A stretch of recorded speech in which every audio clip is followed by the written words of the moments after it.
Now, sometimes in your coding journey, you come across a use case where you need a piece of your code to run over and over again, based on specific conditions.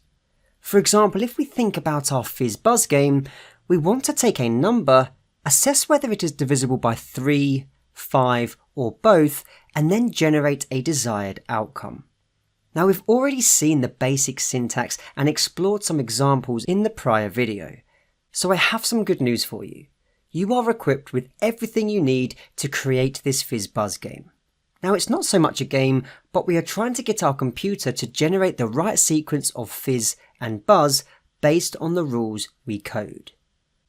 So here's a recap of the FizzBuzz rules. First, if a number is divisible by 3, we need to print fizz. If a number is divisible by 5, we need to print buzz. If a number is divisible by both 3 and 5, we need to print FizzBuzz. Now, we also want to enable a user to select the starting number that the FizzBuzz game will consider. So this could be the ability to put an integer into a variable. We'll keep it simple.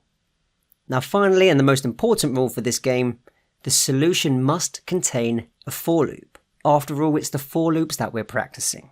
Now, if you're feeling confident to give this a go on your own straight away with no clues, dive right in. You can pause the video now and then you can see how I tackle the problem in the next video. If you think you'd benefit from a couple of clues before getting started, then continue watching this video and I'll present some clues. Okay, so firstly, a function that produces a range of numbers could come in handy for this project. Can you remember the function that can generate a range of numbers? Secondly, how well can you remember conditional statements? You would find it hard to create a solution that doesn't use conditional statements.